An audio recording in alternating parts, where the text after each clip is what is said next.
우리 같이 한 가지 더 기도했으면 좋겠습니다.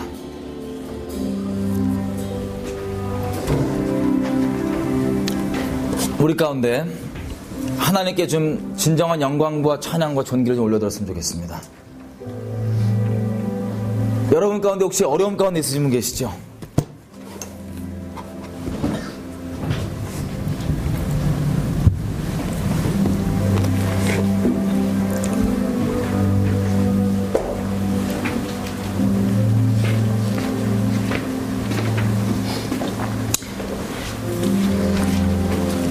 저도 개인적으로 가장 최악의 어려움 가운데 있습니다. 관계적으로나 재정적으로나 사업적으로나 여러 가지 최악 중에 최악입니다. 새벽에 일어나서 잠 못 자고 숨 막혀서 뛰쳐나간 적도 있고요. 최악의 상황입니다. 하나님을 붙잡지 않으면 정말 한순간도 버텨나갈 수 없는 그런 상황 가운데 있습니다. 근데 감사하게도 이게 끝날 것을 압니다. 그 끝날 것이 바로 이 앞에 있다는 걸 가시적으로 보게 하십니다. 곧 끝납니다. 그 끝나기 직전에 최악의 코너 가운데 몰려 있습니다. 우겨싸움을 당해 있습니다. 감사하게도 이 상황 가운데 하나님께서 고백을 받아내신 게 있었습니다. 우리가 평생을 주님 따라가면 환난과 고난이 따라온다고 되어 있습니다. 물론 어떤 건 우리의 죄악 때문에 나오는 결과일 수도 있고, 하지만 주님을 우리가 순전히 따라간다 할지라도 환난과 고난이 따라온다고 되어 있습니다. 우리가 한 가지 확실히 아는 것은 우리 인생이 언제일지 모르지만 끝나면 그것도 끝납니다. 지금 시간 기도하고 싶은 것은 이 최악의 상황 가운데 주님께서 이런 고백을 받아내셨습니다. 하나님, 이것이 끝나기 때문에 내가 조금만 더 버티겠습니다가 아니라 내가 평생 가운데 주님 따라간다고 따라가서 이런 막다른 골목 가운데 지금 와 있는데, 하나님, 이게 풀리기 때문이 아니라, 풀릴 기미가 보여서가 아니라 내 평생 가운데 주님 따라가겠다고 따라가는데 이게 전혀 풀리지 않는다 할지라도 주님을 따라가는 것을 내 모든 기쁨으로 삼겠습니다. 내 삶의 전부로 삼겠습니다. 아니면 주님이 내게 다른 것 주실 수 있으셔서가 아니라, 이 상황을 뚫어주실 수 있으셔서가 아니라, 내가 주님께 드리는 고백은, 하나님, 평생 가운데 주님을 따라가는 것을, 주님을 따라가는 것을 내 기쁨으로 삼겠습니다. 하나님, 상황, 환경, 주님이 주실 수 있는 어떠한 것도 다 저는 필요 없고, 하나님 순종하며 하나님 기쁘게 하시는 그 길로 따라가며 주님만 순결히 사랑하는 게 지금 저희 삶의 유일한 고백입니다. 지금 시간 같이 이 상황을 돌파해 갑시다. 어려움 가운데 있으신 분들 상황이 각자 다 틀릴 수 있습니다. 하지만 주님께서 주신 감동은 우리가 주님 앞에 이 상황이 바뀌는 거나 아니면 다른 좋은 일이 생기기 때문에 주님 앞에 그것을 기다리는 게 아니라, 아니면 지금 이 시간 가운데 나 주님을 경외하는 것, 주님을 사랑하는 것, 주님을 순종하는 것을 내 인생 목적으로 삼고 그것을 기뻐함으로 주님만 순결히 따라가겠습니다. 내 삶 가운데 유일한 영광과 존귀 받으십시오. 주님만의 전부 되십시오. 다시 한번 주여 한번 외치고 우리 중심을 드리며 기도하시겠습니다. 주여! 하나님 감사합니다. 주님을 순전히 따라가기 원합니다. 아니, 주님을 순종했기 때문에 떨어지는 콩고물, 주님을 따라갔기 때문에 나오게 한다는 결과가 아니라 주님을 따라가는 것, 주님을 순종하는 것, 주님을 경외하는 것 그 자체를 내 기쁨으로 삼기 원합니다. 주님 감사합니다. 주님 어떠한 상황에서도 나의 영광과 존귀 모든 상황 가운데 찬송밖에 없다 하신 유일한 분이십니다. 평생 가운데 주님, 이것이 당장 해결되지 아니하고 돌파되지 아니한다 할지라도 나 주님만 순전히 평생 따라갈 겁니다. 주님만 순전히 따라갈 겁니다. 환난과 우겨쌈과 핍박과 애약쌈과 어떠한 게 주님을 사랑하는 내 마음을 막을 수 없습니다. 주님을 순종하겠다는 결정을 막을 수 없습니다. 주님 나의 전부이십니다. 주님 나의 전부이십니다. 이 마음 지키며 주행하기 원합니다. 이것이 우리의 돌파임을 선포합니다.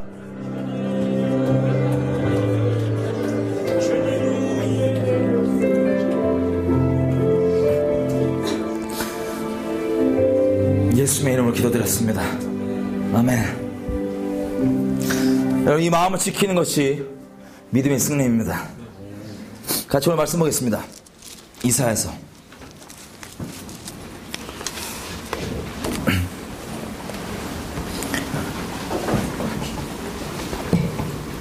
4절에서 12절. 58장 4절에서 12절.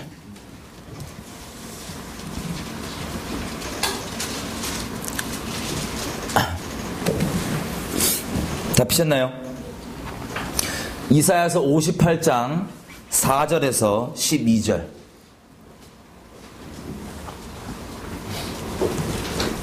저랑 한 절씩 번갈아 가면서 읽겠습니다. 제가 다 피셨죠? 제가 4절 읽겠습니다.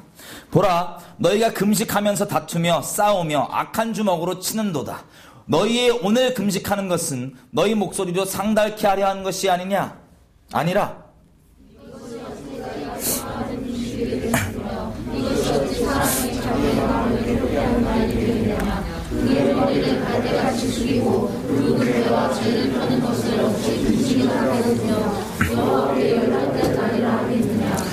나의 기뻐하는 금식은 흉악의 결박을 풀어주며 멍에의 줄을 끌어주며 압제당하는 자를 자유케 하며 모든 멍에를 꺾는 것이 아니겠느냐?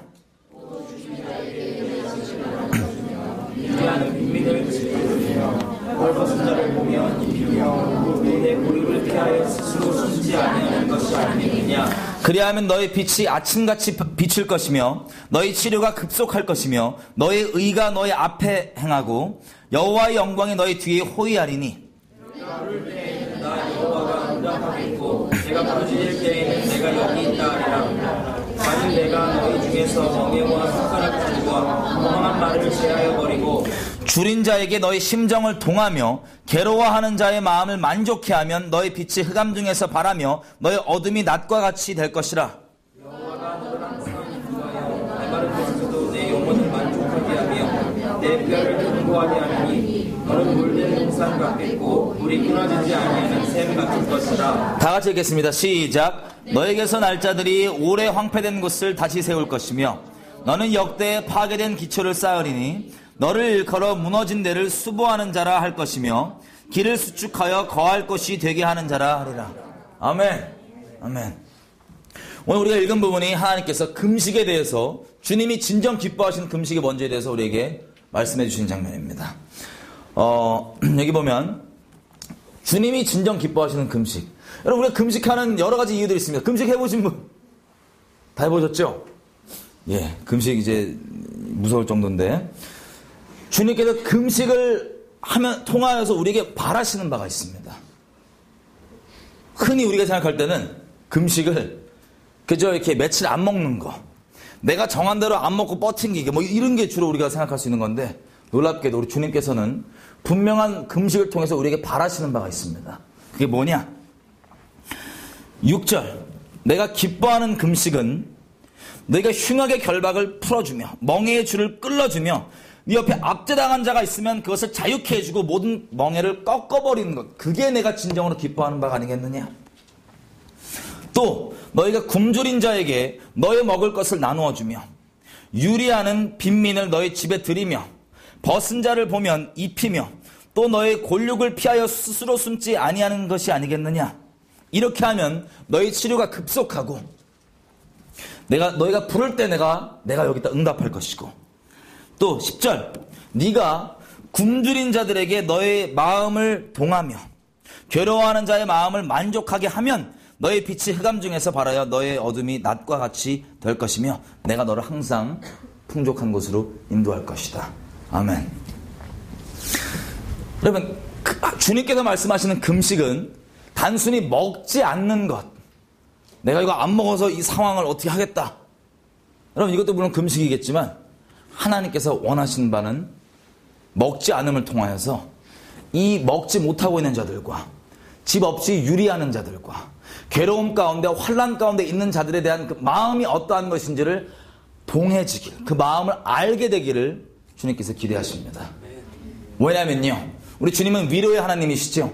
고린도후서 1장에 나온 것처럼 우리가 주님 안에서 겪게 되는 모든 일들과 또 우리가 살면서 주님과 교제하면서 겪게 되는 이 마음들은 놀랍게도 다른 이들에게, 이런 상황을 겪고 있는 이들에게 위로가 되게 하려고 주님께서 그 마음을 겪게 하십니다. 근데 금식이라고 하는 것은 하나님께서 낮은 것 가운데 또 환난 가운데 있는 자들에 대한 마음이 깊이 있으신데, 그 마음을 하나가 되고 동하기 위해서, 그리고 또 그들에게 나아갔을 때 높은 마음이 아니라 그들의 마음을 헤아리는 자가 되어서 그들을 다시 주님께로 세우는 자가 되기, 통로가 되기 원하는, 그게 바로 주님께서 기뻐하시는 금식이십니다. 여러분, 우리가 위로를 받을 때도요, 누가 와서 야 너 힘내라, 이것도 물론 위로예요, 그죠?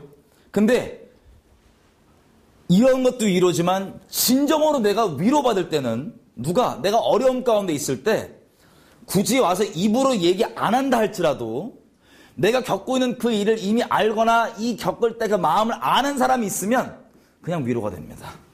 이게 주님께서 우리를 이 세상의 위로자로 부르신 부르심입니다.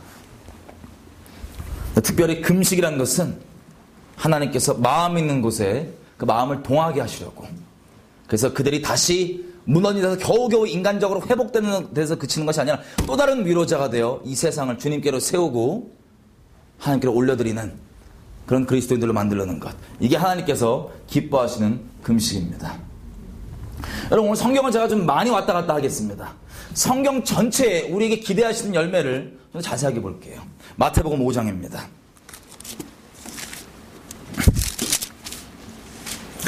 마태복음 5장 13절에서 16절, 우리가 아주 잘 아는 말씀입니다. 너희는 세상의 소금이니 소금이 만일 그 맛을 잃으면 무엇으로 짜게 할 것이냐. 네가 맛을 잃어버리면 그냥 사람들에게 버려져서 그냥 땅에 밟힐 뿐이다. 아무짝에 소용이 없다. 근데 16절, 너희가 이런 선행, 이같이 너희 빛을 사람 앞에 비치게 하여 저희로 너의 착한 행실을 보고 하늘에 계신 너희 아버지께 영광을 돌리게 하라. 아멘. 여러분, 소금의 역할을 쉽게 얘기하면 하나님께서 뿐만 아니라 사람들이 보는 선행입니다. 근데 이것이 하나님께 영광 돌려지는데 정확한 역할이 이것 때문에 일어난다고 얘기하십니다. 주님께서. 제가 최근에 저희 지인을 통해서 이런 얘기를 들었었어요. 뭐냐면, 제가 직접 본 TV 프로그램은 아닌데, 요즘에 무슨 TV 프로그램 중에 실험 카메라 같은 TV 프로그램이 있다고 들었어요. 그게 뭐냐면, 이름이 뭐더라? 젠틀맨? 하여튼 그게 있대요. 그게 뭐냐면, 약간 이렇게 막장 상황을 연출을 해갖고, 정말 막장 상황에서 시민들이 이거에 대해서 어떻게 개입을 하냐 안 하냐를 그걸 몰래 찍는 건가 봐요. 근데 그 중에서 제가 들은 한 에피소드를 나누면, 마트에서 어떤 할머니가 돈이 모자라갖고 막 이러고 있는데 그 계산하는 그 여자 점원이 아주 막장 꼬장을 부리는, 할머니한테 막 이렇게 이런 상황인가 봐요. 그래서 빨리 이렇게 하라고. 근데 그걸 찍는 거예요. 도와준 사람 있나 없나. 이걸 그러니까 심하게 일부러 더 막 했겠죠. 할머니한테. 나이 연세 있으신 분한테. 막 하는데 누가 안 나서더래요. 근데 이게 나서서 대신 계산해주겠다, 이런 일들이 일어나고, 또 안 된다고 이렇게 마트에서 막아도 하여튼 어떻게 해갖고 이렇게 대신 해주겠다, 할머니 대신 싸워주고 이런 게 좀 찍혔었나 봐요. 여러분, 혹시 우리 살면서 어떤 불의가 일어나거나 우리의 어떤 선한 개입이 필요한데 그것들이 안 일어나는 것이 우리 삶 가운데 만연합니다. 보통은 어떤 거짓말 때문에 그러냐면, 괜히 엮였다가 큰일 난다. 거짓말이죠, 그죠? 근데 이런 상황 가운데 정말 선뜻 나서서 그들의 할머니 편 되어주고 대신 해준다는 이런 사람 얘기를 들었을 때, 여러분, 세상에서 있는 선행들, 이것들을 들었을 때 어떠세요? 거기에 카메라 실험한 사람들도 나중에 이거 가짜라 그러니까는 막 와서 울고 이랬대요. 왜냐면 그 상황이 너무 말도 안 되는 상황이고, 다행히 그것이 연출된 상황이었다는 것을 알고 막 울고 그랬다는데, 여러분, 우리가 세상에서도요, 훈훈한 이야기들이 있어요. 누가 이렇게 이 삭막한 세상 가운데 선한 일을 했다 그러면 예수님 아무리 모르는 사람도 그 얘기를 들었을 때 마음이 훈훈해집니다. 그리고 마음 좀 여린 분들은 코끝이 찡해지죠. 자, 죄인인 우리에게도 그런 선행이 있다면 우리를 감동시킵니다. 죄인인 우리에게도. 근데 모든 사람의 마음을 감찰하시고 모든 인류를 한눈에 보고 계신 우리 주님 앞에 그런 선행이 기쁜 것이 되겠습니까? 아니면 미워하시는 게 되겠습니까? 주님 앞에 기쁜 것이 될 것입니다. 제가 이제 이런저런 나라를 예수님 믿고 이제 전도하러 다녔었어요. 특별히 이슬람 지역이나 이런 국가들을 가면 저는 어디 무슨 뭐 스케줄을 잡고 숙소를 잡고 가는 게 아니라 그냥 하나님께서 가라는 대로 그 마을이고 어디고 막 들어가 버립니다. 그래서 거기서 그날 하나님께서 예비하신 그 처소, 성경에 그렇게 전도하라고 돼 있어갖고 제가 무식하게 따라가고 갔죠. 그 집에 날 환영해주면 내가 들어가서 머물면서 계속 전도한다. 또 여기저기 지도표 놓고 주행 어디로 갈까 하고 막 왔다 갔다 다녔었어요. 근데 이제 어떤 지역을 가던 저는 이제 나중에 알고 봤더니 이게 무슨 뭐 관광 지역이 아니고 이런 데가 좀 있었더라고요. 근데 가면은 이제 마을 사람들이 얼마나 황당했어요. 이슬람 그 시골 마을에 아시아 애가 들어가고 막 이러고 돌아다니니까. 근데 그 중에서 어떤 분들이 나오냐면, 그래도 선한 마음으로 이 코란이 진리는 아닌데 이런 게 있어요. 나그네를 선대해라. 그래서 다 그거 무시하고 냅두는데 저를 보고 자, 이 방에서 저 온 제 선대하겠다고 저를 선뜻 집으로 초청한 사람들이 있어요. 집에 오늘 와서 묵어라. 그럼 저는 그 집에 가서 묵죠. 근데 그 집이 형편이 좋은 집안은 거의 없었고요. 대부분 어려운 집안들입니다. 근데 제가 거기 그런 집을 왔다 갔다 하면서 한 가지 깨닫게 된 게 있었어요. 그게 뭐냐면 여러분 이건 뭐 신학하지 마시고 교리화하지 마세요. 그냥 제가 가서 뭘 하냐면 저는 목적이 딱 하나입니다. 그 집에 그날 병든 자 뭐 다 기도해주고 다 뭐 예수 전도하고 복음 전하고 이게 다예요. 그러면 최소한 하나님을 모르는 사람들이지만 그 선행을 통하여서 그들에게 예수님을 들을 수 있는 영생의 기회가 주어지는 걸 제가 봤습니다. 그래서 하나님께서 하나님이 참 공평하신 분이시구나. 제가 다 해야 할 수는 없지만 제가 하나님 따라 생긴다고 하는 그 인생 가운데서도 몇 가지 이런 케이스들을 보면 그래도 그 와중에 선을 행하는 자들에게 주님께서 기회를 주시는구나 를 깨닫게 됐습니다. 물론 선을 안 행해도 주님이 우리 기도 받으시고 하시는데 기본적으로 봤을 때 자 성경에서 이런 케이스가 몇 가지가 있습니다. 예를 들면 이방인 고넬료 사도행전에 나오죠. 10장에 보면 이방인 고넬료는 구원과 상관이 없는 그냥 이방인이었습니다. 그 당시 때. 그런데 고넬료의 특성이 뭐였냐면 주님을 경외함으로 선행을 베풀었어요. 구제를 하고 가난한 자들 도와주고 그랬을 때 주님께서 그것이 상달되어서 그 구제와 기도가 상달되어서 천사를 보냅니다. 이게 주님께서 밝히신 이유입니다. 그래서 뭘 하시냐면 베드로라는 애를 찾아와서 들으라. 그래서 그들에게 무엇이 일어났죠? 온 집안이 주님을 경외하고 구제와 가난한 자에게 힘썼더니 감사하게 그게 계기가 돼서 이들이 구원받을 수 있는 기회가 열리게 됐었습니다. 여러분 마찬가지로 라합 아니면 룻 여러분 이런 사람들이 이방인들이에요. 그죠? 라합은 가나안 족속 이 진멸의 대상이었습니다. 심판의 대상 한 놈도 남기지 말라고 했던 그 심판 애들까지도 남기지 말라고 했던 그 심판의 대상이었던 라합이 구원을 얻을 뿐만 아니라 마태복음 1장에 보시면 예수님 오실 길을 예비하게 되는 혈통이 되어버립니다. 살몬과 결혼해서 보아스를 낳은. 그리고 그 다음 때를 보면 보아스는 누구랑 결혼합니까? 율법에 분명히 보면 모압 족속은 여호와의 총회에 영원히 들어올 수 없다. 한마디로 구원받을 수 없다고 얘기하시는데 구원받을 뿐 아니라 다윗의 혈통 예수님이 오실 길을 예비하는 그런 혈통이 됩니다. 근데 라합이나 이들을 보면은 보아스가 딱 이렇게 얘기해요. 룻기서에 보면 라합이라는 걸 딱 듣고 너의 시어머니한테 행하는 일과 너의 그 아름다운 그 선행들이 우리의 귀에 들려졌느니라. 그래서 이 구원받을 수 없는 자가 구원받을 뿐 아니라 주님 오실 길을 예비하는 통로가 되는 케이스들이 있었습니다. 라합도 마찬가지지요. 진멸의 대상인데 이거 정상 고 왔는데 이걸 제가 죄송해요. 이 전문 용어가 생각 안 나고 이거 꼰질르다밖에 생각이 안 나요. 고자질 요걸 안 해갖고 선대했죠. 그래서 이렇게 얘기했는데 내가 너를 선대했으니까 너희도 선대해다오. 그래서 메시아 오실 길을 예비한 통로가 됩니다. 여러분 이런 선행들이 얼마나 큰 역할을 하냐? 이사야서뿐만 아니라 전체 성경에서 말하는 맥이 우리에게 결론적으로 기대하신 열매입니다. 결론적으로. 누가복음 10장 25절에 보시면 바리새인이 예수님을 딴지 걸라고 물어봅니다. 영생을 얻으려면, 한마디로 구원 받으려면 어떻게 됩니까? 그때 주님께 주시는 비유가 우리가 잘 아는 강도당한 자를 도와줬던 사마리아인의 비유입니다.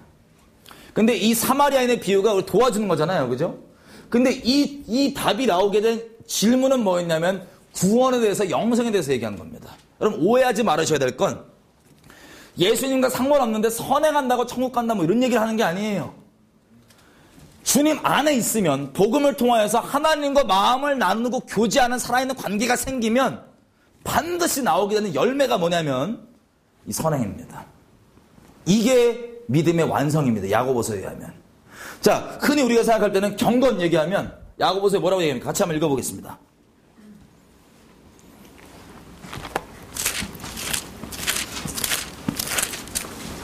(1장) 26, 27절 야고보서.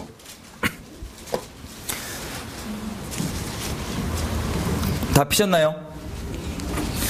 자, 제가 26절 읽겠습니다. 27절 읽어주십시오. 제가 읽을게요. 누구든지 스스로 경건하다 생각하며 자기 혀를 제갈먹이지 아니하고 자기 마음을 속이면 이 사람의 경건은 헛것이라. 27절.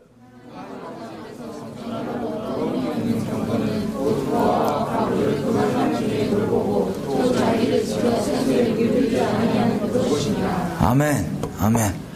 하나님 보시기에 진정한 경건을 지금 뭐라고 얘기하냐면, 자, 서기관과 바리새인들 경건해요, 안 경건해요? 기도 시간 정해진 대로 꼬박꼬박 다 하고, 이거 정결례 다 하고, 먹을 것도 딱지 찍어갖고 그 율법에 있는 것만 먹고, 얼마나 우리 볼 때 경건해 보입니까? 주님께서 경건의 본질을 얘기하시는데, 그 껍데기 경건만 있는 자들에게는 놀랍게도 그들은 주님을 대적하는 자들이었습니다. 하지만 주님이 진정으로 얘기하시는 참 경건의 모양은 환난 가운데 있는 자들, 과부, 가난한 자, 이들에게 마음이 쏟아지는 것, 그들에게 우리가 선행을 베푸는 것, 이게 주님 보시기에 참 경건이라고 얘기합니다.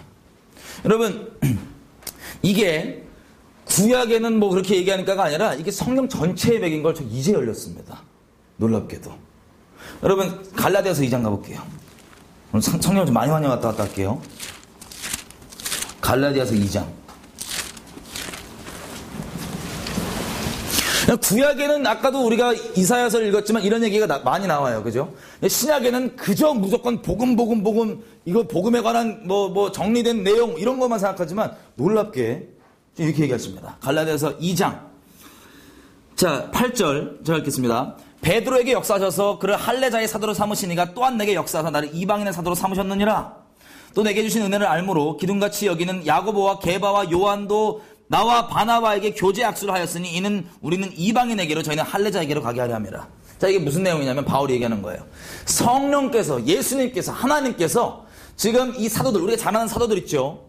이 사도들, 12사도들한테 역사하셔서 유대인에게 복음 전하는 자로 삼으셨다. 할례 받은 자들에게.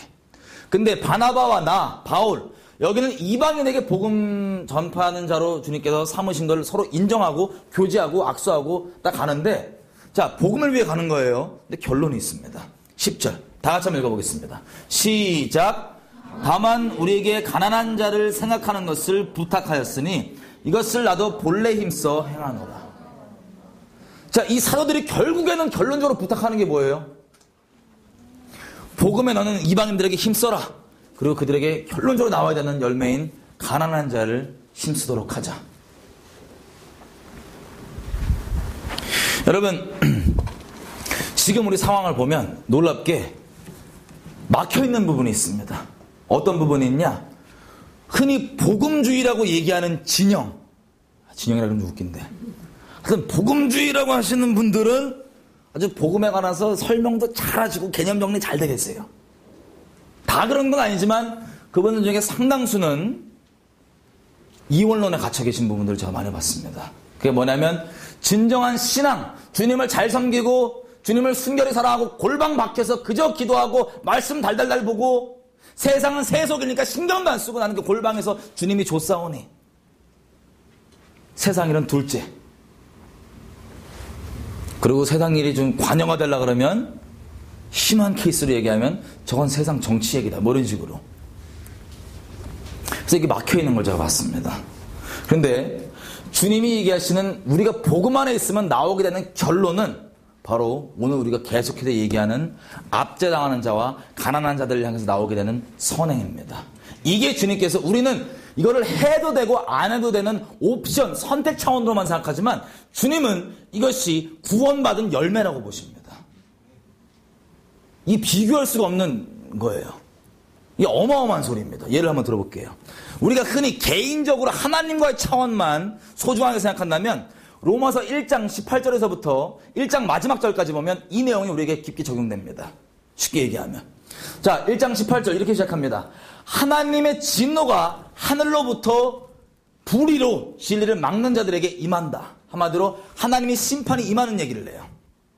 근데 이것은 하나님과 개인 사이에서 영적 상태에 죄가 어떻게 발전되는지가 나와 있는데 하나님을 마음에 두지 않고 하나님 아닌 다른 우상을 마음에 둡니다. 영적 간음이죠. 우상숭배죠.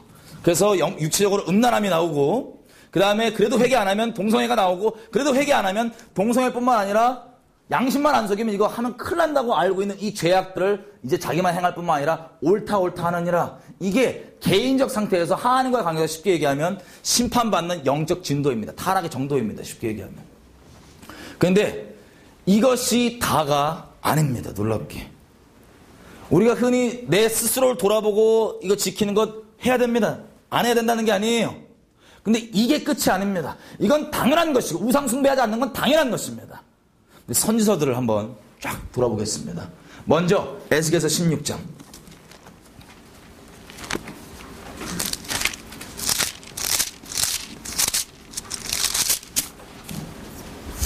여러분 질문입니다. 소돔과 고모라가 심판받은 원인이 뭐죠? 소돔과 고모라가 심판받은 원인 그냥 흔히 알고 있는 걸로. 그렇죠. 제가 질문을 하면 꼭 대답을 안 하세요. 이게 막 자, 또 애매한 소리 할까봐. 자, 동성애로 알고 있죠? 맞습니다. 맞아요. 그 음란함의 극, 우상숭배 하나님 아닌 다른 걸 섬기는 그 음란함의 극이 동성애로 나오고 그게 만연했습니다.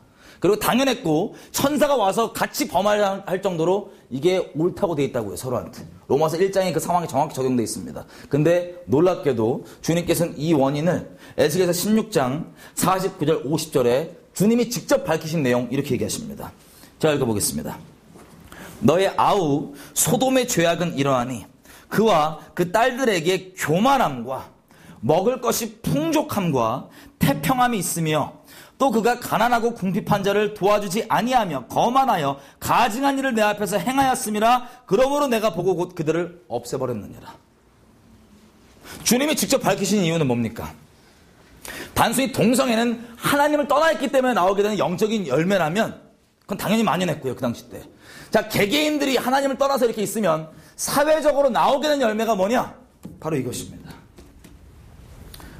환난 가운데 거한 자, 어려운 자, 궁핍한 자들에 대해서 선행이 나오지가 않는 것. 이게 주님께서 소돔과 고모라를 쓸어버리셨다고 하는 밝히시는 원인입니다. 여러분 선지서들을 잘 보시면 처음에는 다 우상숭배 하지 말라로 시작합니다. 그건 당연한 거니까요. 근데 결국에 심판을 얘기하실 때 보면 딱 찝는 열매들이 있습니다. 몇 개 볼게요. 이사야서 1장 가보겠습니다.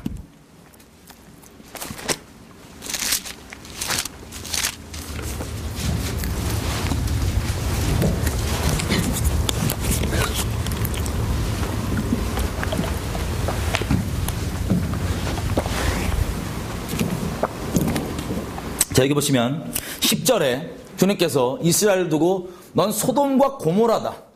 한마디로 그 심판받아 마땅할 그 끔찍한 죄악 가운데 있다고 얘기하시는데 11절부터 15절까지 쭉 보면 자 11절 이스라엘의 재물 꼬박꼬박 드립니다. 12절에서 14절 이스라엘의 월삭 절기 모일 때마다 안식일마다 꼬박꼬박 모입니다. 15절 이스라엘의 기도도 많이 합니다. 근데 주님은 이걸 경건으로 카운트하지 않으시는 거예요. 뭐가 없기 때문에. 그 다음 절 이렇게 얘기하십니다. 너희는 스스로 씻으며 스스로 깨끗게 하여 내 눈앞에서 악한 일을 버리고 17절 선행을 배우며 공의를 구하며 학대받는 자를 도와주며 고아를 위하여 신원하며 과부를 위하여 변호하라. 이게 지금 주님이 요구하신 바예요. 이스라엘한테.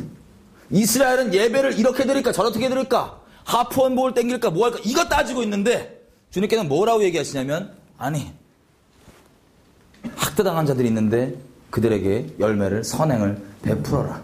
왜? 진정으로 껍데기 있는 게 아니라 주님과 살아있는 관계 가운데 있다면 나올 수밖에 없는 열매가 이것이기 때문에 그렇습니다. 이게 주님 앞에 경건이기 때문에 그렇습니다.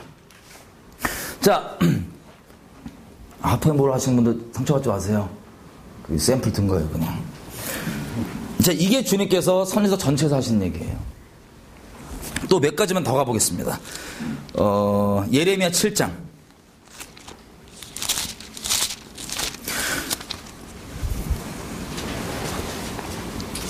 5절에서 7절.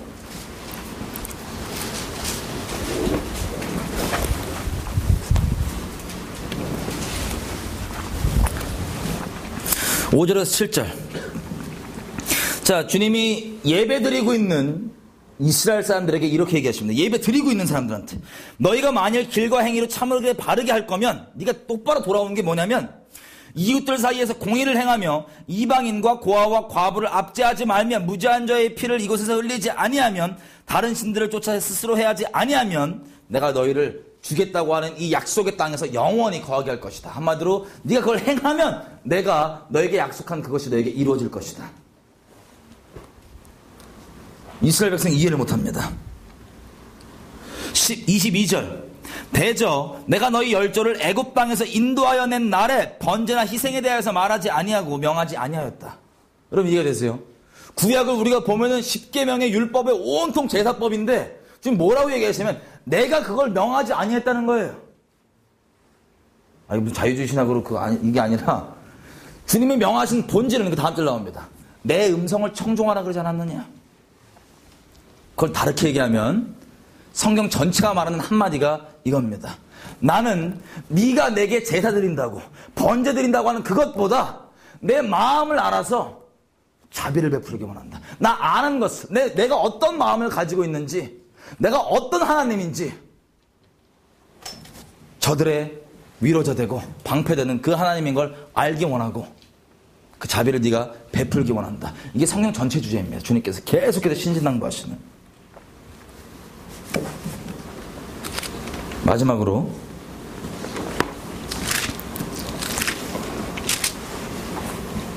아모스서 6장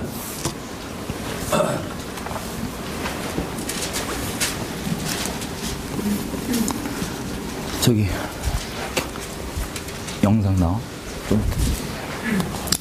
여러분 6장에 보면요 제가 읽어보겠습니다. 4절부터 6절인데 마찬가지예요. 4절 5절도 내용이 뭐냐면 이스라엘 백성이 예배 잘 드리고 태평함 가운데 있고 뭐 다윗처럼 만들어갖고 하프앤볼하고 뭐 이러고 있어요. 하프앤볼 이렇게 예 그러고 있어요. 6절 큰 접시로 포도주 딱 마시고 귀한 기름을 몸에 바르면서도 그러면서도 요셉의 환난을 인하여서는 근심치 아니하고 있다.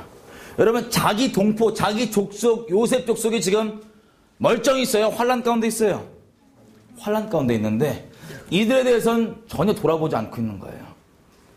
놀랍게도 이거에 대한 주님의 선포가 뭔지 아세요? 아까 소돔과 고모라부터 시작해서 선지서 전체에 이것이 주님께서 나라와 민족들을 이스라엘을 심판하시는 원인이라고 딱 꼽으십니다. 정리해서 얘기하면 내가 주님 안에 진정 있는지 없는지가 스스로 궁금하신다면 믿음이 궁금하시다면 여러분들이 환난 가운데 있는 자들 그리고 어려움 가운데 있는 자들을 향해서 어떤 선행이 나온지를 보면 알 수 있습니다. 내가 단순히 잘되라 뭐 배불러라 이렇게 얘기할 수 있지만 야고보서에 따르면 그것을 실제 뭐라도 쥐어주거나 행하지 아니하면 그게 무슨 믿음이겠느냐. 이게 야고보서에 대한 얘기입니다. 여러분 제가 정말 두려웠던 건 뭐냐면 저도 그랬고 단순히 복음에 관한 개념들 이런 것들은 우리가 중요하게 생각하지만 주님이 결론적으로 나라와 민족을 심판할 때 개인 차원 말고 책망하신 열매가 바로 이거더라고요. 그래서 우리가 정말 말씀을 경외한다면 이 말씀이 두렵고 떨림으로 와야 되는 겁니다. 왜? 이 대한민국 가운데 제가 계속해서 심판을 얘기했었습니다. 그것도 마찬가지이기 때문에 그래요. 그 심판의 원인이 마찬가지이기 때문에 그렇습니다. 아까 제가 말씀드렸던 것처럼 첫 번째, 크게 두 부류를 얘기하면 첫 번째 부류분들은 마치 강도당에서 거의 죽은 것처럼 보이는 이 사람을 그냥 내버려두고 지나갔던 제사장과 레위인 분들처럼 하나님을 섬기겠다고 하는 그분들이, 섬긴다고 하는 그분들이 그냥 내버려두고 갔어요. 근데 그분들이 무시하고 멸시하는 사마리아인은 도와줬다고요. 복음주의, 다는 아니니까 오해하지 마세요. 복음주의 안에 있다고 하는 우리 이원론 가운데 갇혀있는 분들은 복음을 위해 힘쓴다는 게 이런 것들을 아예 무시하고 신경 안 쓰고 사는 게 그것을 위한다고 생각하지만 아닙니다. 그게 첫 번째 큰 벽입니다. 우리 민족 가운데 심판받는데 회개하는 열매를 맺지 못하게 하는. 두 번째, 여러분 그렇게 복음주의 이런 분들 말고 어떤 분들이 있냐면 이상한 양반들이 있어요. 여러분 적그리스도라고 하는 것은 제가 누누이 말씀드리지만 진리이신 예수님인 척하는 놈이에요. 사람들이 진리라고 여기는데 진리예요, 아니에요? 이게 적그리스도 영의 본질입니다. 나중에 튀어나올 적그리스도도 그렇고 적그리스도라고 하는 말, 그리고 그 영의 본질은 진리가 아니라 진리인 척하는 다른 말, 인본주의의 거짓말, 쉽게 얘기하면 이게 바로 적그리스도 영입니다. 근데 적그리스도 영에 빠지면 짧게 얘기해서 우리가 진리 안에서, 복음 안에서 하나가 된다면, 주님과 마음이 성령 안에서, 그럼 주님이 기뻐하시는 걸 해요. 주님이 마음 깨지는 것 때문에 같이 마음 깨져서 그렇게 아버지 마음 따라서 따라가요. 그렇게 행동이 나와요. 열매가 나와요. 그런데 적그리스도 영에 빠지면 겉으로 볼 때는 비슷한 열매이고 비슷한 소리이지만 주님이 미워하시는 걸 사랑하게 만들고요. 주님이 사랑하시는 걸 미워하게 만드는 딱 교묘하게 그 근본을 바꿔버립니다. 예를 들어서 지금 흔히 이런 구절들, 여태까지 우리가 나눴던 이 구절들을 가지고 사회에 우리가 활동을 해야 된다고 하는 그리스도인들이 있습니다. 근데 이분들의 상당수가, 이런 분들의 상당수가 놀랍게도 진리가 아니라 적그리스도형에 붙잡혀서 진정으로 우리 마음에 가야 될 때 마음에 가지 아니하고 딴 데 세고 있어. 근데 겉소리는 비슷해 보여요. 예를 들면 독재를 막아서야 된대요. 여러분 개인적으로 말씀드리지만 독재, 민주주의 이거 성경적이지 않습니다. 상관없는 거예요. 그냥 인간적인 얘기인데 하여튼 이분들은 하여튼 독재를 막아선대요. 나름 뭐 어떤 선한 마음이겠죠. 인간적으로. 독재를 막아서 한다고 지금도 난리예요. 독재 부활했네. 뭐 지금 난리예요. 저쪽 광화문에. 촛불 들고 날아가고 맨날. 근데 독재가 진짜 문제, 옛날 독재 있었잖아요. 옛날에 그 독재를 얘기하더라고요.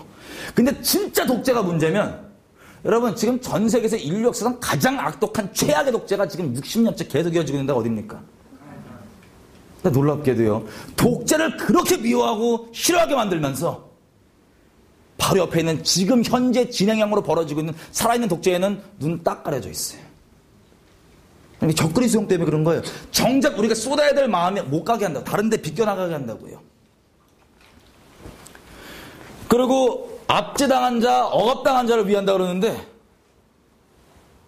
하여튼 이거 말하면 길어지니까 여러분 이렇게 진정으로 우리가 쏟아야 될 환난 가운데 있는 우리의 동포들, 족속들, 북한 동포들입니다. 여러분 이게 왜 우리에게 심판권이가 되냐? 한 가지 영상으로 딱 볼 수 있습니다. 그 혹시 영상 나오나요? 여러분 혹시 보신 분들도 있을 거예요. 2살짜리 아기가 차에 칩니다. 근데 그 주변의 반응을 한번 확인해 보십시오. 보겠습니다.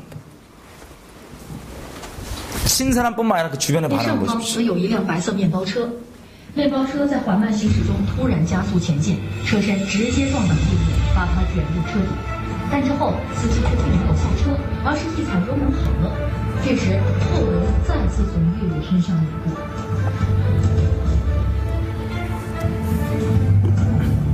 后面一位目击整个事件的路人却不屑一顾地从月月身边绕过，看都没看倒在地上的月月一眼。紧接着，经过的两个人都看到了倒在地上挣扎的月月，但视而不见。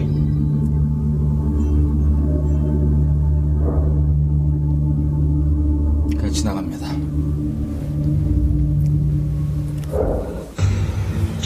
画面上方又出现了一条小破车，司机没有发现倒在地上的月觉，再次从他身上碾过。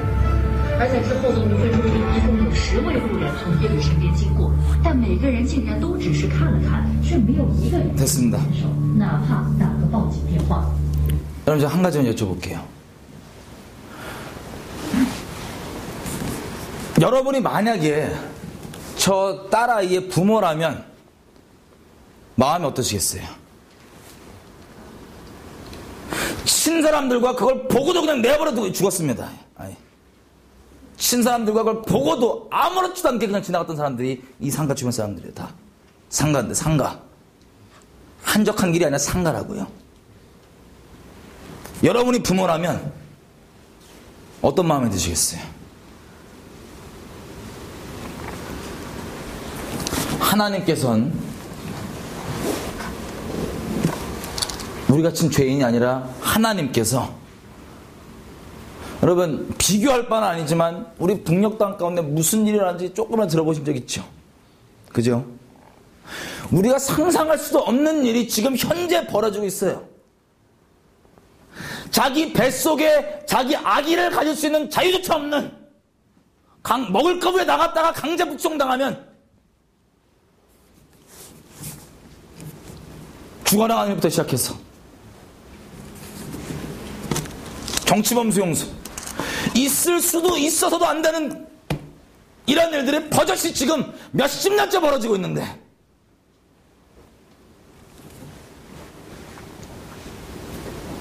진짜 환난 가운데 있는 자들을 도와준다면, 진짜 어려움 가운데 있는 자들을 위한다면, 진짜 정의를 위한다면 어떻게 되겠습니까? 우리가 이게 세상 정치 얘기, 세속 얘기가 아니라 하나님께서 우리에게 기대하신, 너는 공의를 행하라, 너희가 살려면 공의를 행하라. 이게 선지자서들의 사회적 열매를 얘기하실 때 처음으로 얘기하는 게 항상 이겁니다. 정의를 행해라, 공의를 행해라. 이런 끔찍한 일이 지금 이 시간에도 수없이 훨씬 더 악독하게 그 오랫동안 이루어지는데, 이거에 대해서 모른 척하고 잠잠하다면, 여러분이 부모라면 그걸 행하는 자는 물론이거니와 그걸 보아도 알아도 들은 척 만 척 그냥 넘어가고 되려도 악독하게 그 선하게 쓰여져 될 마음을 교묘하게 미혹해서 다른 곳 가운데서 진정이 필요한 이걸 못하게 한다. 여러분이라면 어떻게 할 수 있습니까? 이게 우리 민족이 심판받는 원인이라고요. 이게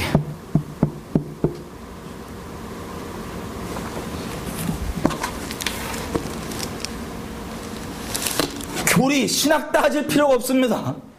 양심만 살아있으면 아는 거예요. 이 두 가지, 진정 마음이 쏟아져야 될 곳에 쏟아지지 못하게 하는, 다른 곳에 비슷한 간판과 비슷한 이름으로 다른 곳에 마음을 쏟게 함으로 진정 우리가 마음 쏟아야 될 곳에 마음 주지 못하게 하는 것. 그리고 이원론적으로, 종교적으로 그냥 이건 별개다, 따로다, 이건 세상 일이니까, 세속적인 일이니까 하고 떨어져 있는 이 두 가지 크게, 이것이 주님께서 우리에게 그토록 우리를 이대로 심판하는 걸 원치 않으셔서 제발 좀 돌아오고 공의를 세워라, 이웃에게 자비를 베풀어라고 얘기하는 그게 무엇인지를 똑바로 못 보게 하는, 열매 맺지 못하게 하는, 이게 바로 큰 원인인 겁니다. 마지막으로 이 부분 봤으면 좋겠어요. 제가 저번 주에도 봤던 건데 또 한번 얘기하겠습니다.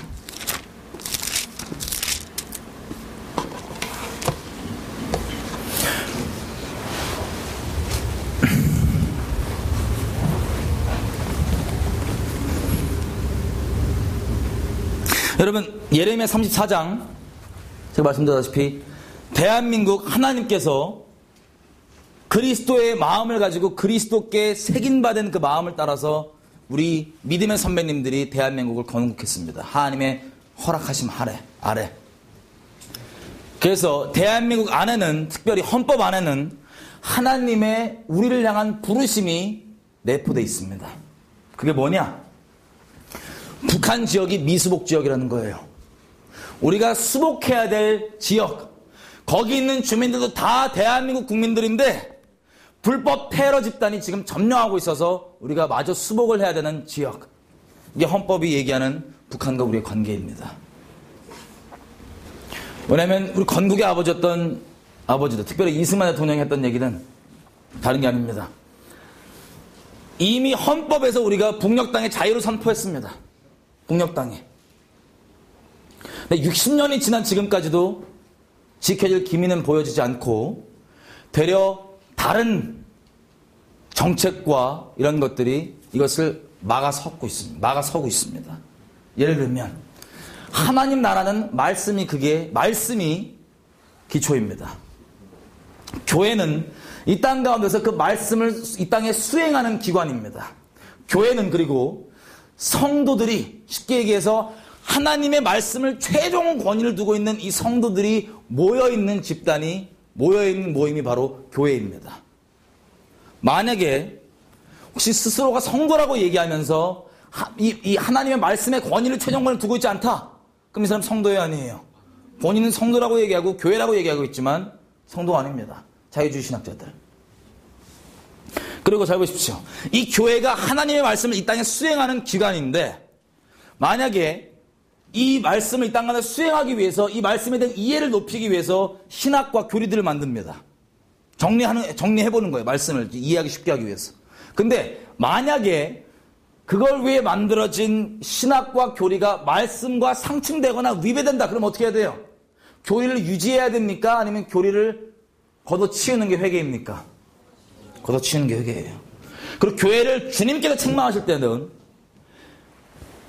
이 마귀들은 인본적 기준이건 뭐건 책망할 수 있는 구멍만 생기면 무조건 물고 늘어져서 교회를 위하는 척 교회를 깨뜨립니다. 근데 하나님께서는 다른 걸로는 책망하지 아니하시고 오직 교회의 중심 가운데 본질로 언약으로 돌아오라고 책망하십니다. 그래서 우리가 만약에 교회에 불만이 있어도 내 인간적 기준, 세상 기준, 도덕 기준 이걸 떠나서 본질로 하나님의 말씀, 하나님의 언약이 그 유일한 기준입니다. 지금은 이 기준이 본질을 잡지 못하고 다른 기준들이 잡다하게 섞여있기 때문에 다 헷갈려하는 겁니다. 이 미혹에 휩쓸려 가는 겁니다. 그럴싸해 보이는 마귀의 참소에. 근데 국가를 보자면, 자, 정상적인 국가라. 마찬가지로 국가의 근본은 헌법입니다. 헌법이라고 할 수 있습니다. 정부는 그 헌법을 이 땅 가운데 수행하는 기관입니다. 쉽게 설명하면. 정부를 누가 비방하고 욕하고 싶을 때도 내가 요즘 일 안 풀리니까 뭐 이런 게 기준이 되면 안 되고 오직 헌법을 똑바로 수행해라 안 수행해라, 이게 기준일 수 있습니다. 근데 예를 들어서 우리가 지금 흔히 북한 쪽에서 얘기하는 6.15 선언, 14선언, 죄송해요. 이해가 안 되시는 분들은 수련회를 꼭 오세요. 컨퍼런스로서. 지금 북한과 하나가 되어서 서로 동등하게 쳐주고 같이 연방제 통일하자는 6.15 선언, 14선언. 6.15 선언, 연방제를 짧게 모르시는 분들 설명을 하면 아주 민주적입니다. 아주 자주적이에요. 어떤 식으로 하냐?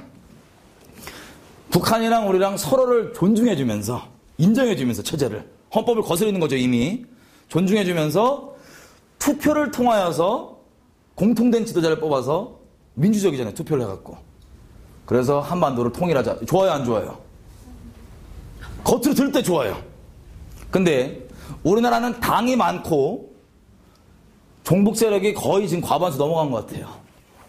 이 골방에 계신 이 어르신들, 인터넷 세대 아니신 분들이 몇 명일지 모르겠지만, 이 설치는 이런 인터넷 세대들 보면은 거의 그냥 종북 세력이 대부분 대세예요, 지금. 근데 북한은 당이 하나입니다. 투표율도 98%예요. 지금은 한놈 몰표예요. 대한민국은 당도 많아요. 옛날 표도 아니에요. 그러면 북의 한 당, 그리고 우리 당 여러 개, 이거 다 합쳐서 투표해 갖고 제일 표 많이 얻은 사람이 아주 민주적으로 한반도의 통치자가 됐는데, 그럼 누가 될까요? 일단 성이 누굴까요? 김씨죠. 이게 연방제입니다. 이게 연방제 정체입니다. 이게 6.15 선언, 14선언이에요. 이걸 이루겠다고 하는 게. 그럼 질문이에요. 헌법에 위배됩니까? 안 됩니까? 위배됩니다. 그러면 우리가 진정으로 돌이킨다면 이거 유지해야 돼요? 아니면 잘못했다고 얘기하고 폐기해야 돼요? 예, 맞습니다. 자, 이 예레미야 34장을 보시면 이 내용이 뭐냐? 너희가 예전에, 하나님 이렇게 얘기하시는 거예요. 너희가 예전에 내 앞에서 언약함으로 노예를 두지 않겠다고 자유를 선포했는데 마음을 변개시켜서 그걸 지키지 아니하고 다시 이걸 삼기 때문에 주님께서 뭐라고 얘기하시냐? 그러므로 나 여호와가 17절입니다. 34장. 그러므로 나 여호와가 이같이 말하노라. 너희가 나를 듣지 아니하고 각기 형제와 이웃에게 자유를 선언하는 것을 실행치 아니하였기 때문에 내가 칼과 기근에게 너희를 치라고 얘기하겠다. 그리고 내가 너희를 열방 가운데 흩어버리겠다. 다시 말씀드리지만 이때가 언제냐면 바벨론이 이미 쳐들어와 있던 때예요. 거의 다 유다 성읍이 지금 먹혔고 함락되기 직전에 주님께서 이 얘기를 왜 하시겠어요? 어떻게든 돌이켜라. 내가 너에게 지금 기대하는 바가 구체적으로 이거다라고 얘기하는 겁니다. 마찬가지로 우리가 북한에서 그렇게 얘기하고 하는 게 우리 죄인인 우리가 인본적인 선한 마음 때문에 하자는 게 아니라 이게 주님 안에 있는 우리에게 기대하신 열매이기 때문에 우리가 진정으로 주님 안에 있다면 사회적으로 나올 수밖에 없는 것이기 때문에 이게 교회가 진정으로 회개했다면 나올 수밖에 없는 열매이기 때문에 그래서 우리가 이렇게 기도하고 얘기하는 겁니다. 이승만 대통령도 한국전쟁 휴전 때 그렇게 안 된다고 미국과 다투고 싸웠던 게 이유가 다름이 아니에요. 공산주의의 이 적그리스도형의 실체를 이미 파악했던 이승만 뭐라고 얘기했습니까? 이대로 끝나면, 이대로 그냥 휴전되면 우리 동포들 이대로 굶어 죽고 끝까지는 지옥 가겠죠. 적그리스도형이 붙잡혔어. 진리를 들을 기회 없이. 이게 뻔히 이렇게 되는지 아는데 내가 어떻게 가만히 있을 수가 있냐?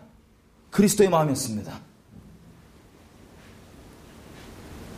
그걸 더 늦기 전에 우리가 열매 맺어야 됩니다. 이게 세상 정치도 아니고 좌우 이런 것도 아니고 하나님의 뜻입니다. 죄송한데 마지막으로 하나만 더 볼게요. 베드로서. 여러분 이거에 대한 열쇠가 뭔지 아세요? 진정한 열쇠. 베드로 전서 3장. 이거에 대한 해결책. 이 적그리스도형과 이 지금 종교의 누룩과 이 이원론 가운데 갇혀갖고 진정으로 맺어야 될 열매를 맺지 못하고 있는 우리 가운데 진정한 돌파는 이것입니다. 베드로전서 3장 13절 먼저 한번 읽어보겠습니다. 다 같이 시작. 열심으로 선을 행하면 누가 너희를 해할 것이냐? 아니 16절까지 쭉 읽어보죠. 14절 다 같이 읽겠습니다. 14절만 시작. 그러나 의를 위하여 고난을 받으면 복 있는 자니 저희의 두려워함을 두려워 말며 소동치 말고 15절 다 같이 읽겠습니다. 시작. 그리스도를 주로 삼아 거룩하게 하고 너희 속에 있는 소망에 관한 이유를 묻는 자에게는 대답할 것을 항상 예비하되 온유와 두려움으로 하고 16절 결론입니다. 다 같이 시작. 양심을 가지라. 이는 그리스도 안에 있는 너의 선행을 욕하는 자들로 그 비방하는 일에 부끄러움을 당하게 하려 함이라. 아멘.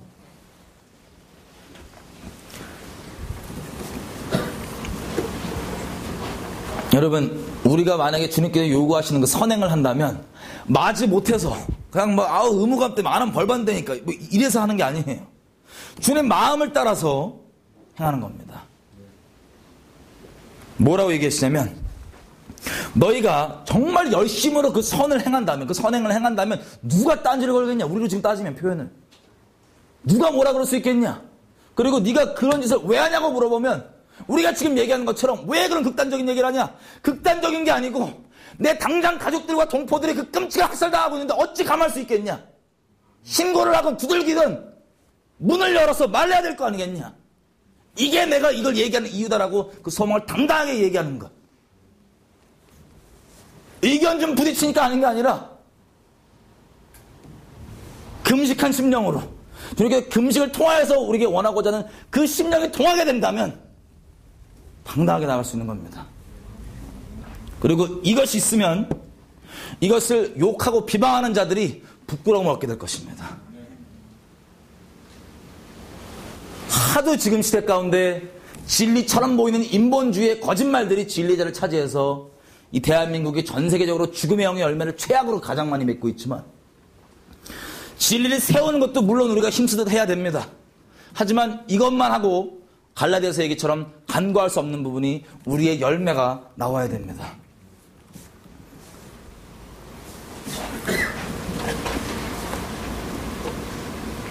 그래서 우리가 그렇게 열심을 따라 행하면, 진정으로 행한다면, 이것이 가짜를 가지고 이 세상에서 그 가짜의 열심을 그렇게 부리는 이 적그리스도 세력과 다른 이거는 세상 정치라고 욕하는 분들이 부끄러움을 받게 될 겁니다. 부끄러움을 주게 한 게 목적이 아니라 그들의 회방이 숲으로 돌아갈 겁니다. 우리가 해야 됩니다. 그게 소망입니다. 이 땅에. 우리는 비록 죄인이지만 하나님께서 우리를 친구로 여겨주셔서 하나님이 이 시대 가운데 무엇을 원하시는지 알려주시면 알고 지식 나눔으로 전달함으로 끝나는 게 아니라 우리가 그것을 행해야 됩니다. 주님께서 사회적 열매를 우리 가운데 기대하십니다. 여러분, 아까도 우리 잠깐 기도했었지만, 저 아는 지인분의 탈북 지인의 이제 따님이신 것 같은데, 14살, 18살짜리 애들이 이제 브로커를 통해서 탈북을 했습니다. 그랬는데, 브로커가 마음이 이게 돼갖고, 1,000만 원 안 내놓으면은 다시 돌려보내겠다. 라고 하고 있어요. 그래서 그냥 있는 그대로 저희 나누면 간간 이런 일이 일어나지 않도록 기도하고 있고요. 어떻게든 이 일이 잘 해결되기를 기도하고 있습니다. 여러분, 이렇게 이 영혼들을 하나하나 구출해내는 것 선한 일이고 옳은 일이고 우리가 힘써야 되지만, 북한 정권이 깨지면 이 우리 동포들이 다 자유케 됩니다. 더 이상 미룰 수가 없는 겁니다. 같이 오늘 우리 헌금하시는 내용은 다 그 두 영혼을 위해서, 그 생명을 위해서 우리가 쓰도록 하겠습니다. 같이 좀 기도하고 마지막에 헌금할게요.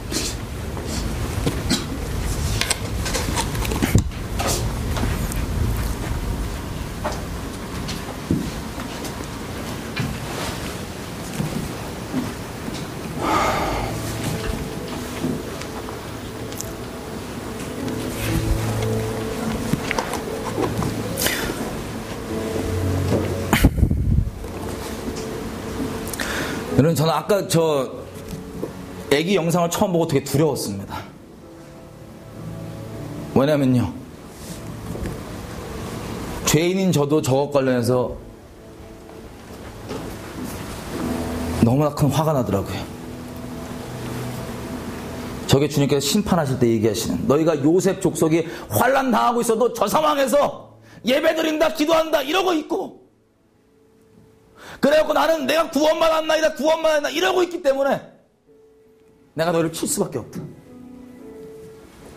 이렇게 주님의 자비 얘기를 제발 돌이키라 얘기해도, 이건 정치니까, 나는 좌파니까, 본인의 정치 성향이 더 주님 말씀보다 높고, 생명 살리는 것보다 내가 하나님 앞에 난 이렇게 해야지, 내 교리, 그 기독교인 정치하면 안 돼, 안식을 이렇게 지켜야 돼, 본인이 정한 방법이 더 높고, 생명보다. 그리고 내가 조금 설치면 평화 깨진다며. 그럼 북한이 연평도 또 때린다며. 천안 때린다며. 천안함. 거짓 평화 유지하겠다고. 이게 우리의 모습입니다. 우리가 다른 손가락질로 하지 말고 주님 앞에 긍휼을 좀 막아섰으면 좋겠어. 하나님,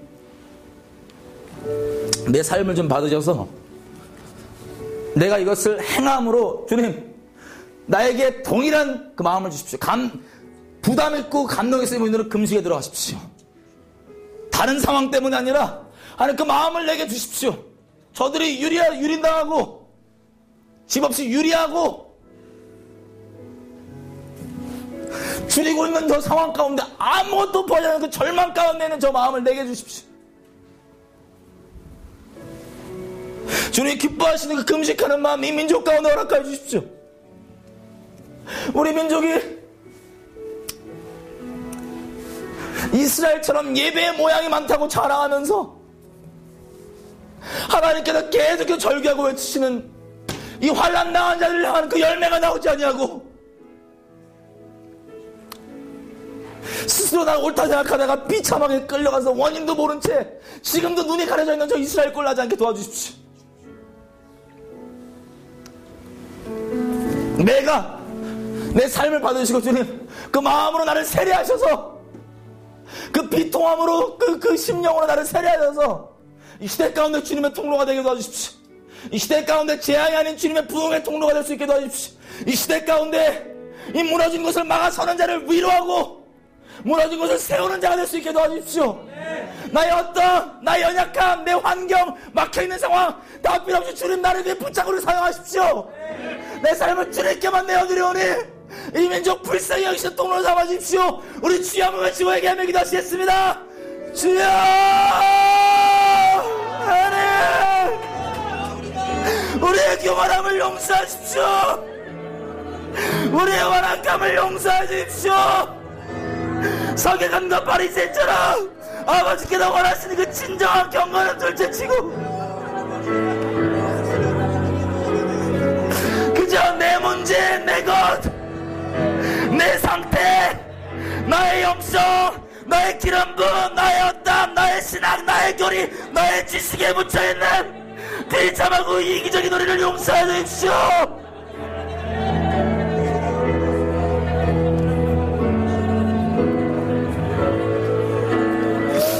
우리가 주님 아버지 마음에 있는 그곳 가운데를 가기 원합니다. 아버지 그 마음대로 하기 원하오니 아버지 그 비통한 심령으로 나를 세례하십시오. 아버지 그 마음으로 나를 세례하십시오. 우리 동포들을 가지고 있는 그 비통한 마음으로 나를 세례하십시오. 인정 가운데 아버지 내 삶을 맞추니 주님 깨뜨리고 죽이시고 나와서 주님 마음껏 아버지의 그 선하신 뜻을 위해서 이 민족을 향한 재앙이 아닌 이 민족을 향한 아버지의 자비의 통로가 될 수 있도록 주님 저의 삶을 받으십시오. 우리의 삶을 받으십시오. 네.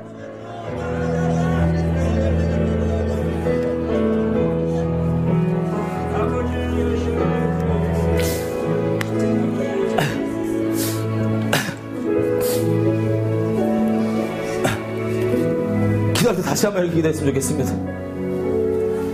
우리가 이 땅 가운데 오늘 이 말씀을 들으시면서 여러분 심령 가운데 성령께서 보게 하시고 깨닫게 해주시고 조명해 주신 나 아니면 우리 주변 가운데 무너져 있는 부분들 닫혀 있는 부분들이 있다면 주님 앞에 대신 회개하십시다.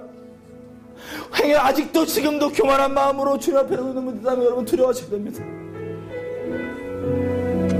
지금 제가 기도할 때 하나님 우리 교회들 불쌍히 여겨주십시오. 아버지 모든 방법을 다 동원해서 진정으로 환난 가운데 압제당한 가운데 진짜 독재 가운데 있는 자가 누군지 보게 해주세요. 우리의 선한 양심을 아버지 우리 악한 죄인이지만 아버지 보혈로 덮여서 이 선한 양심을 깨워주세요.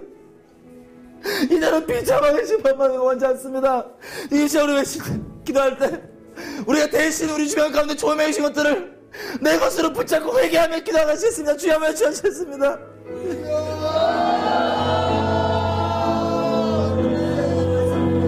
우리를 하나님 내가 가지고 있는 이 인본주의 지식의 이 교만함에 귀가 가려지고 눈이 가려져 있고 주님이 미워하시고 대적하는 자리에 있는 우리를 용서하십시오. 하나님을 지식으로 할 수 있다고 생각하는 주님을 대적하는 하나님 마음을 마음을 갖고 있습니다.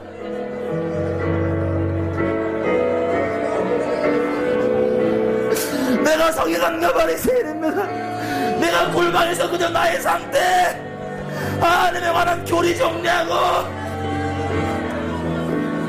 나에게만 집중하는 이것이 바로 나의 극단적인 이것입니다. 우리의 죄를 용서하시고 하나님 우리에게 가려져 있는 이 눈들을 열어주시길 부탁드립니다. 아버지, 뉴스와 신문과 미디어와 영화와 모든 것 다 동원하여서 우리가 제발 보게 해주십시오. 우리가 제발 보게 해주십시오. 어디에 우리 열정과 마음이 가야 하는지 알아.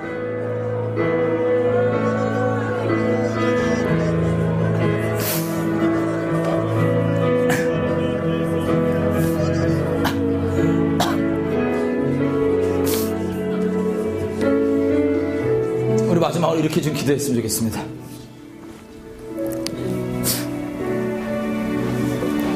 여러분, 우리의 열매가 마치 예레미야에서 5장 1절 얘기하는 것처럼 하나님의 심판 앞에 있었던 예레미야, 그 남유다 주님 이렇게 얘기하십니다. 너희가 넓은 거리 가운데서 공의를 행하는 자를 네가 찾으면 내가 이 도시를 용서해 주겠다. 여러분, 지금 시대 가운데 광화문 앞을 한번 생각해 보십시오.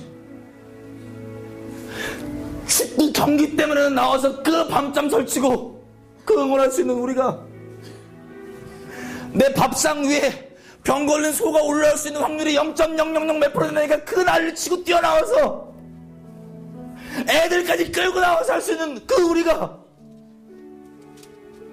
철도 소문 듣고 차비 좀 비싸진다니까 그 소문 듣고 뛰쳐나와서 그 난리를 칠 수 있는 우리가, 지금 저 환란 가운데 있는 저들 우리가 왜 못합니까? 이게 우리 스스로가 얼마나 심판받을 수밖에 없다고 얘기하는지 스스로 확증하는 꼴입니다. 광화문에서 나가는 메시지가 대한민국 사람들의 심령을 지배합니다. 빛으로 만드는 문, 루시퍼가, 사단이 하나님을 표방하여서 진리를 모방하여서 만드는 거짓말의 이 빛이 아니라 하나님의 진정한 빛을 가진, 하나님의 마음을 가지고 하나님의 진리를 가진 자들이 축구 때문이 아니라 내 밥상 때문이 아니라 저들을 왜 나아갈 수 있을 때 이 땅 가운데 부흥이 임할 것입니다. 지금 이제 기도할 때 안에 나를 내보내소서. 나를 아버지 원하시는 그 자리 가운데 공의를 행하는 자로, 진정한 빛을 더 이상 숨기지 않는 자로, 등 아래 두지 않는 자로, 진정한 소금으로 주님 삼아 주십시오. 그것이 몇몇뿐 아니라 우리가 이렇게 순종하는 모습들을 보고 이 대한민국이 그렇게 선한 길로 나올 수 있도록 도와주십시오. 지금 이 시간 주여 외치고 그것을 위해서 내가 먼저 결단하며 기도하시겠습니다. 주여!